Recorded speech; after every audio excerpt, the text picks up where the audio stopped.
Hello, everybody. Welcome to your Daily Pop. How is everybody? Oh my gosh, the weather in Connecticut has been off the charts. So beautiful and sunny and warm. And this morning when I looked at my back door, there was this cute little bugger of a squirrel, and he was right out on my back. Like, I have this railing on my porch, and he just was so fearless. I was opening the door, I was adding the cat food for the outdoor cats, I was feeding Merlin, I was talking, I was moving. This little guy didn't even care. I was like a foot away from him. He's just looking at me, and he was eating like I think it was like a mini pine cone. But it was so cute because I thought he just sensed that I'm out just feeding animals, and it was so sweet because he was like fully domesticated and just hanging out. It was awesome, and I loved that. This brings me to that, like, adaptability. How are we adapting to our change of environments, the weather now that it's really nice? I decided the majority of my day is going to be spent outside. I am going to adapt, and I have a ready to go pack of all my tarot cards so I can work and do readings outside at the drop of a hat. Yesterday I brought a bucket filled with paints and materials, so I always have that ready for at the beach, and I was able to paint at the beach, which was really, really nice. So let's see what our tarot card that is going to be that is pertaining to that. So we have the owl, which is the moon, seeing through the shadows and your psychic power.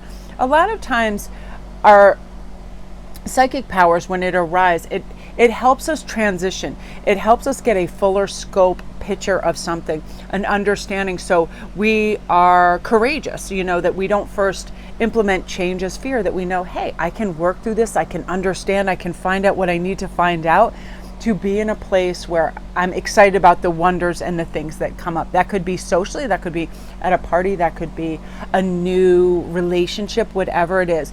You're going to just roll with the punches. Whatever comes your way, you're going to go, I'm fine with this. You know what? I'm going to work through this. Everything that has come up in my life before, I have seen a way through, and optimism, gratitude help in a tremendous way for me as well. I know sometimes I'll get the woe is me and the pitying me. Like, I have my shoulder and neck are a little stiff the way I was reading a book. I got so into a K.N. Lee book the other night. I read the entire thing in one go, and I didn't notice how I was holding my body, and it was like my neck was, I did something to it. So I was like, oh, now I don't have, like, full range and I'm stiff. And then I was like, who cares? You could still walk and drive and do whatever you want. This will go away. You know what I mean? It's like, let's not make any of these tiny little molehills into mountains. That brings us to time. Are we utilizing our time wisely and using it to the best of our ability? Like, there's only so many good prime daylight hours, right?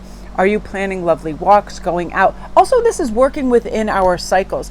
I am very, I would say, more attuned psychically and calmer, and love to do readings right when I wake up and then later at night. I like those two things because my day is done. Nothing else is in my kind of psyche whirling around. Same thing when I first get up, fresh, new, ready to go. So are you utilizing your natural cycles? When you are most abundant in physical energy, are you going for a walk, working out, cooking some great meals, all of that? Just noticing, hey, this time of the day, I'm really good at this, so I'm going to do that. So Four of Swords, quiet reflection, waiting till the time is right. Yeah, also, we can pause. I like when people speak to me, if they're asking, it's kind of a big question, or they need my resources, time, whatever.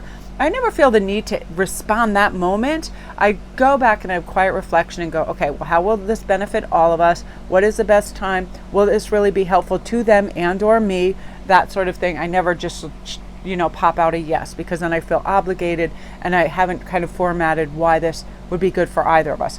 So remember, you don't have to give anybody in business, in personal, whatever it is, an immediate yes. Say, oh, I'm going to think that over for a bit and I'll get back to you. Thank you, that kind of thing. Simple, boom.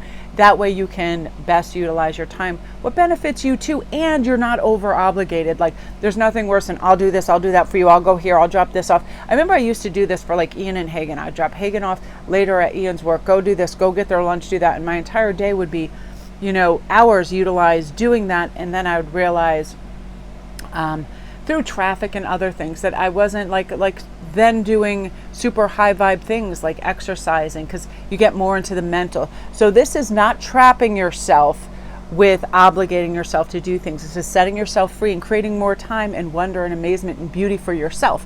So I love this. Mama Kocha water. How are you expressing yourself? Are you letting go? I saw this cool video where a woman was just like yelling and like lamenting and letting go of her emotions over water, and sometimes crying and just releasing it. So are you holding anything pent up? Let it out. Go out, shout. If nobody's in your house, shout. Sing music really loud. I find when I sing soulful music really loud, it's almost like letting out all that.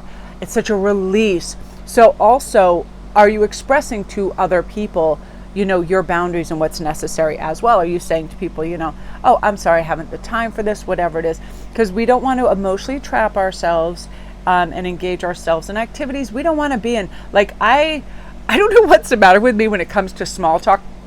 I can chit chat and stuff all day over on, IG, dispense advice, talk to people. And I love that kind of thing. But if I'm just standing there and I haven't seen somebody in like a couple of years and I kind of know them, like I hate trying to picture, all right, who are they? What's going on? And asking them about the weather, their house, their kids. Like, I am not built for small talk. I'll talk really deep, crazy stuff. I'll talk esoteric. I'll talk feelings. I'll talk all of that. But, comment down below if you're like that too. Like, I cannot talk about, I love my neighbors and talking about what they're planting and fun things like that. But it's work, you know what I mean? So let's tap into this. Courage in action, best intentions. Let's set our intentions out there into the universe. What do you want for yourself? Just start with today. What would you love for yourself today?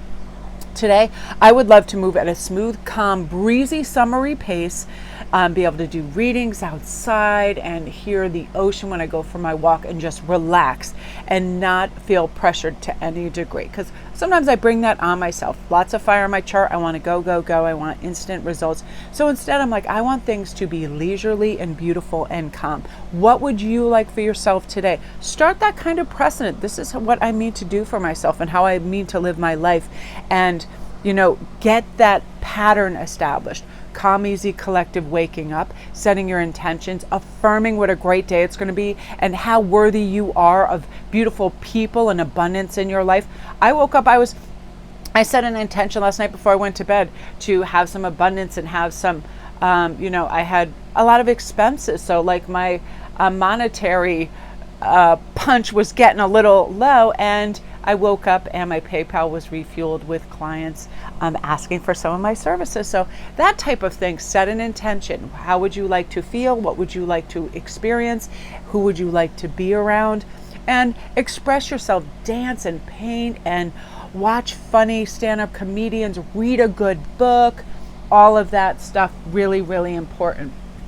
And again, you guys, I cannot stipulate enough how happy I am that I've tapped into a fabulous, and K.N. Lee is over on IG too. She's official K.N. Lee, and she writes the most wonderful books. They have like The Tudors and The Witcher and all of these things all intermeshed. There's romance and dragons and super wonderful psychic powers and abilities and mages, and it's just my genre. And my thing prior, my problem to like really getting sucked into a book is people would make things way too complicated, like sci-fi, too many worlds, too many things going on, too many names. Perfect blend, so you're invested in the characters. Perfect, like it just enmeshes you into the culture and the society and the magic, and you can picture everything beautifully, and the suspense and the cadence is just wonderful. Absolutely, absolutely love her. And I'll be posting different things over on IG about what I'm reading with her, because I'm blazing through like a book a day. I just love her stuff. And you guys, this is the thing I mean with water and the best of our intentions. My intentions are to submerge myself into beautiful, colorful worlds and existences. It helps me in my psychic abilities and my powers when I get lost in that revelry, and also connect me to that world, because there is so much magic out there. There is so much earth magic, there is so much water and elemental magic that is healing and soothing and helps us, and we're all worthy of tapping into this and relaxing and feeling good about our lives and the directions they are taking. So I love you guys. You're the absolute best. Have a great day. Love and light.